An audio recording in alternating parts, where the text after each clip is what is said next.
संगठित रहो और संघर्ष करो। बाबा साहब अम्बेडकर का यह नारा आज भी सभी के दिलों में बसा हुआ है। नमस्कार, मैं हूं हर्ष पांडे और आज का दिन भारतीय समाज एवं राजनीति के लिए ऐतिहासिक दिन है।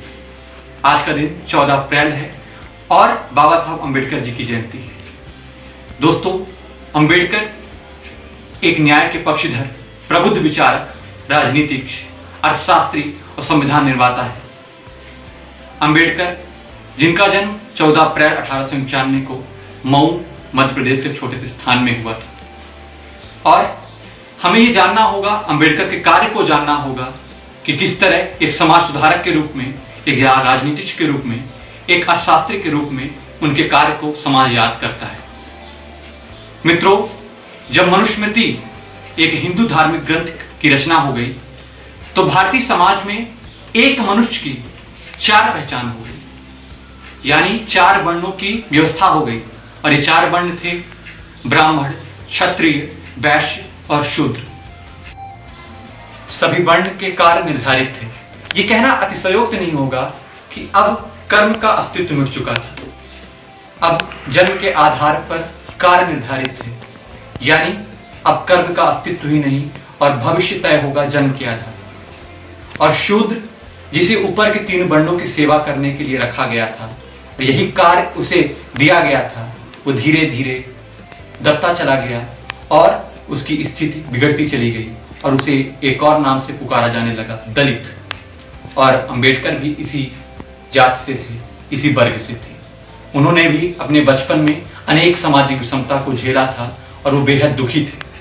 उनका यही मानना था कि एक समाज में हर वर्ग का एक अधिकार होना चाहिए और सामाजिक समरसता दिए बिना हम सामाजिक समानता की बात नहीं कर सकते। तो आइए चलिए हम देखते हैं अम्बेडकर के जीवन वृतांत को कि उन्होंने अपने जीवन में क्या क्या मुकाम हासिल किए और दलितों के लिए और अनेक सभी वर्गों के लिए क्या क्या उन्होंने कार्य किया और क्यों हम अम्बेडकर को आज भी अपने दिलों में जीवित रखते हैं। भीमराव अम्बेडकर दलितों, पीड़ितों, प्रताड़ितों, महिलाओं आदि के अंधकारमय जीवन में एक किरण का जन्म होने जा रहा था। भीमराव अम्बेडकर का जन्म 14 अप्रैल 1895 को मिलिट्री कॉलोनी मऊ, मध्य प्रदेश के एक छोटे से स्थान में महार जात में हुआ था, जिसे उस वक्त नीची जात या शूद्र कहा और समझा जाता था। उनके पिता का नाम रामजी था, जो इंडियन आर्मी में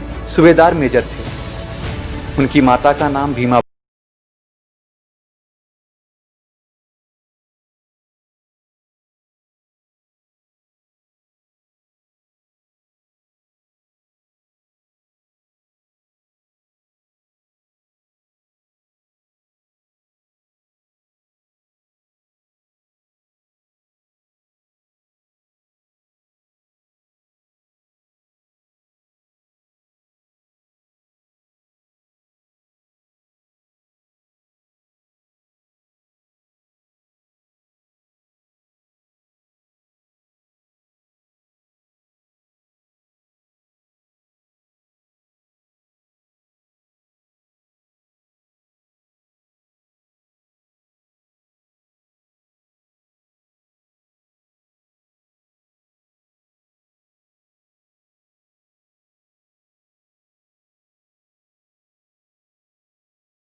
संविधान सभा के अध्यक्ष थे। आखिर 15 अगस्त 1947 को भारत स्वतंत्र हुआ और ये पल गौरवशाली पल थे। अंबेडकर को स्वतंत्र भारत का प्रथम कानून मंत्री बनाया गया और इस बात को लेकर गांधी जी बहुत ही प्रसन्न थे और ये उनका ही निर्णय था। ये गौरवशाली पल थे और महात्मा गांधी स्वयं भीमराव से कहते हैं कि एक अछूत कहे जाने वाला व्यक्ति आज वित्त मंत्री के पद पर है। संविधान निर्माण में अंबेडकर की भूमिका दुर्लभ थी। संविधान निर्माण में भीमराव ने अपनी पूर्ण ज्ञान को, इतिहास के ज्ञान को, राजनीति के ज्ञान को झोंक दिया संविधान बनाने में। और अब वह पल आने ही वाला था जब भारत के पास विश्व का सबसे बड़ा संविधान होने जा रहा है। 26 नवंबर 1949 का वह दिन आ ही गया जब भारत के पास विश्व का सबसे बड़ा संविधान था जो हर नागरिक को बराबर अधिकार दे रहा। इस संविधान में 395 अनुच्छेद थे और 8 अनुसूचियां थी। उस वक्त भारत के प्रधानमंत्री पंडित जवाहरलाल नेहरू थे और राष्ट्रपति के रूप में राजेंद्र प्रसाद थे। दोस्तों, हमें डॉक्टर अंबेडकर के कार्य को, एक संविधान निर्माता के कार्य को, एक समाज सुधारक के कार्य को और एक अर्थशास्त्री के कार्य को हमेशा याद रखना चाहिए। उन्होंने सभी के लिए, हर वर्ग के लिए कार्य किया जो कि दुर्लभ है। महिलाओं के लिए अनेक बिल लेकर आए, जैसे कि प्रसूति लाभ विधेयक बिल 1928 में अंबेडकर द्वारा लाया गया और 1950 के दशक में हिंदू कोड बिल, जो महिलाओं के लिए एक बड़ा बिल और उन्हें अधिकार देने के लिए बड़ा बिल था, जिसके अंतर्गत महिलाओं का संपत्ति पर अधिकार, पुनर्विवाह, तलाक का अधिकार जैसे अनेक ऐसे अधिकारों को महिलाओं के लिए लाया गया, जो पहले तो पास नहीं हुआ, लेकिन संसद में इसके 4 भाग 1955 और 56 में पास किए गए।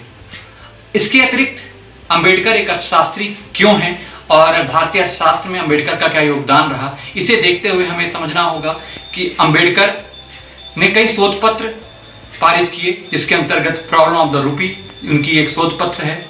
और अंबेडकर बौद्ध धर्म को 1955 में अपनाते हैं और बुद्धम शरणम गच्छामि, बौद्ध धर्म क्यों अच्छा था उसके लिए उन्होंने अनेक बातें हमें बताई हैं और अंततः 6 दिसंबर 1956 को उनका देहांत होता है और भारत एक संविधान निर्माता को खो देता है।